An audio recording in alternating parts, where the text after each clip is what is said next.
Hello, welcome back. Today we've got another £200 worth of 10p's that we are hunting through, looking for those elusive alphabet 10p's. We want some 2019 ones ideally.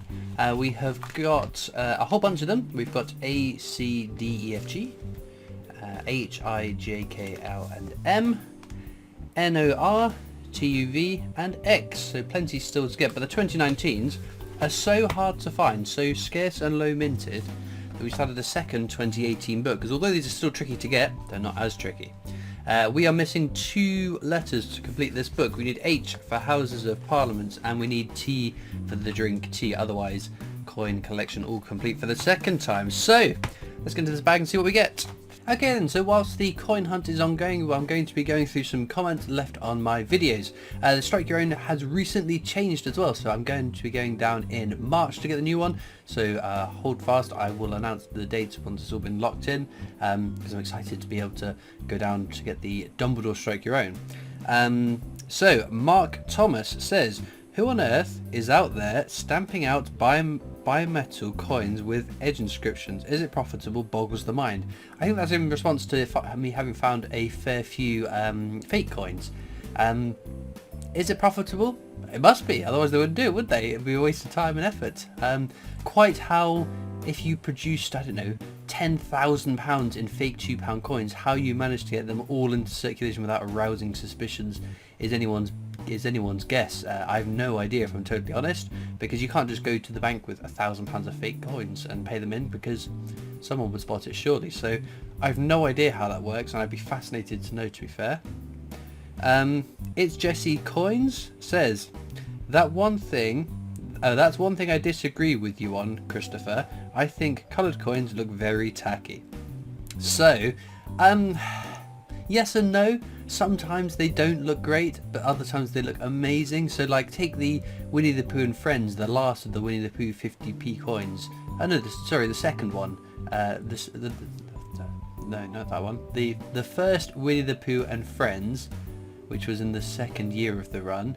That coin without colour looks terrible. It looks like a mass of blobs and shapes, and there is no discerning from the coin what it is. Similar to the 2020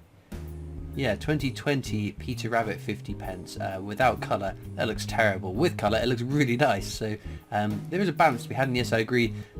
Too much might end up making a coin look tacky, but I do quite like some of the coins with colour on them. Brian said it, so it must be true. Says, believe me, you will not find a real British 1933 1p coin. So this was from a long time ago, when I was going through that big blue tin of coins that I got from Grandad Collects.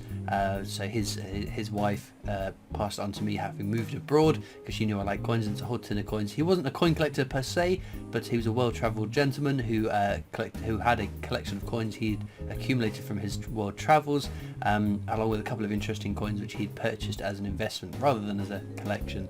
And there were pennies in little envelopes that were dated 1940s, 1950s. There was one dated 1930s, so I thought, we found 2 sovereigns in here. Who knows what treasures could be in the 1930 bag? Will there be a 1933 penny? Sadly there wasn't one, but I thought it was good fun.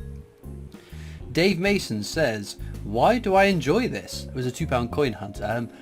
Lots of people have said very interesting things. So what blows my mind are the people that have no interest in coins, have had no interest in coins, that somehow find my channel and enjoy the videos.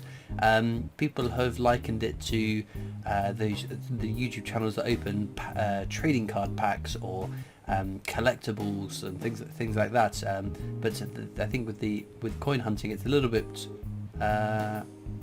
It's not as expensive, because I've got a bag of 50p's for £250. I've searched through them, I've kept what I want, the rest goes back into the bank, so they're always worth the face value, which is effectively what I paid for them. So yeah, so other people have said it helps them sleep, which I'll take. I don't mind. As long as you put a playlist on, I don't mind. Raymond Bamford, did say right, says, it's your fault I can't find 2006 and 2009 History of Technological Achievements coins. I don't keep those ones, so I don't think it's my fault. I've got one in my collection for my date run of each, but the rest of them, they're still out there. S. Rowland says, have you ever found a Kew Gardens? Do you have any in your collection that you found in the wild? I have got 4 Kew Gardens, 3 which I found in my videos over the last 5 years. In fact, it's 5 years today, isn't it? Yes. Yeah, it's going to be the 18th. 5 years to this day that my first coin collecting video went up. That's absolutely crazy. So, I've totally forgotten that was going to be a thing. I should have opened with that. Anyway, so yeah, I've got 4. 3 I found in my collection, and 3 I found in my videos, and 1 I found when I was working at a bank. So I was a bank manager at a local bank, and I was counting up the coins in our overspilled tills for when we had some businesses that we needed change, so we always had an abundance of change, and as I lifted up to move a bag of 50p's, I spotted it through the bag and forgot everything that I was doing and had that coin for myself. So that was my first one I've ever found, and actually I found one in a coin hunt not long after that. That wasn't very long before I posted my first coin collecting video. RC Drift says, hey Christopher, I really need your help. I have a £2 coin with St Paul's Cathedral outer edge, but the middle bit is of a normal technologies £2 coin. I can't find the piece of it anywhere, so I need you to tell me, please. Oh, I think we may have spoken on social media. So yes, that's been done by someone post minting. There is no way that you could have the inner and the outer of 2 different £2 coins, because the die which mints it is all one piece. So they're not going to, they won't accidentally make a coin with the wrong inner or wrong outer. You can effectively look at that design as a single coin rather than the 2 different elements of it. So like a 10 pence, you're not going to have the middle of a 10 pence coin and the outer of a you're not going to have the inner of a 5 pence coin and the outer of a 10 pence coin on a 10p. Just won't happen. So it was quite neat. I'd have kept it as an oddity for sure. Kind of exciting to see the 2 parts of 2 different coins coming together, but sadly not an error. Has been done manipulated by someone else after the minting. DZB7386 says, congratulations on the 75,000 subscription mark, Christopher, and happy 5-year anniversary to your channel. Oh, there we go. I could have saved the talk about that for here. You were one of the main reasons I began to collect coins. I say this because it isn't a hobby typically reflective of my character, and now I'm coin crazy. I've taken to studying the hobby intently and finding new interests in history, and as a result, isn't the internet a wonderful thing? Another great video, and thanks as always for your efforts. So yeah, very over the moon that you found my coin collecting channel. Have now got interest in coins, and your interests are growing from that. I echo those thoughts in terms of history. So modern coins are my wheelhouse. I like modern coins. I like circulating coins. I like modern releases. Pre-decimal stuff and stuff more historic than that was never my wheelhouse. Has never been something I've been overly engaged with the same way I am with circulating coins. I think it's the fact that they can be found out in circulation is what makes them the most exciting. But working for the Britannia Coin Company and access to tons of pre-decimal, old milled coins, hammered coins, has opened my eyes somewhat to the history. And I keep saying that I know more about the history of the royal family now, having worked for just over a year with the Britannia Coin Company, than I did for all the years I was at school learning about it on purpose. So yes, I totally agree. It's fascinating, the history behind some of the coins that I didn't know beforehand. So I think it's really, really cool, the different interests you can get from just this one hobby. So but thank you. And yes, 75,000 subscribers, 5 years at it. It's very, very cool. I am, like I said, over the moon. I can't believe it. 5 years seems like a long time, doesn't it? And in a way it feels like I've only been doing it for a short space of time, and in other senses I think, my goodness, I feels like I've been doing this forever. So but I'm still loving it to bits. I very much enjoy putting these videos together. Doing the coin hunts is still so much fun. Engaging with you guys, whether it's on Facebook or Instagram, Twitter, on Discord, predominantly Discord, getting to chat to new people and talk about coins and other things is fantastic. So my thanks to all of you that have been here along the ride, whether it's from the start or from the middle or from now onwards. It's very, very cool. Okay, we're getting a bit soppy there, so we'll get on to the next question.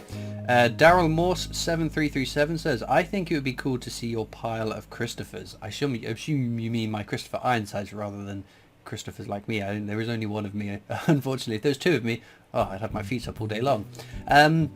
So I'm planning to do a whole collection video. I always worry about saying I'm going to do this thing on this date, because there are other things wider in life which get in the way and prevent you from being able to do these big videos. So because there are some videos I do which take much longer to put together than a standard video, and the whole coin collection video is probably one of the longest ones. It took me 3 days to record it last time. I did have COVID though, so that sort of stymied me, but that is at least a full day's work to record that video. So I'm hoping to do that very soon, and then I will hopefully follow up with a oddity box update, because I think the whole collection video is long enough that I'm not going to include the oddity box, and everyone wants to see the oddity box again, even though it feels like it was only last month that I did the last update and run through everything that's in the oddity box. So I've got a bit of work that I need to put into being able to do a whole collection video. I've got lots of coins that need flipping, organizing, sorting, in the next within a month I think I will have that video up. So with that being said, let's get back to the coins. Well, there we go, our finds for today. Unfortunately no alphabet 10p's, but a nice mix. Gibraltarian partridge, the Bermudan seagull with the long tail, not leaving droppings, and then my favourite, the Isle of Man Manx cat. Stunning design, isn't it? But as ever, let me know in the comments what your favourite coin from today's video is. As well, there are links in the description to my coin collecting Discord server, to my Facebook, Instagram, Twitter, TikTok, and the PO Box address if you wish to follow and do the do's and whatever. And of course the Britannia Coin Company, who I work for as my day job, making videos for them, so please do check that channel out as well. All it leaves me to do now though is thank you so much for watching. I hope you've enjoyed, and I'll see you next time for more coins. Bye!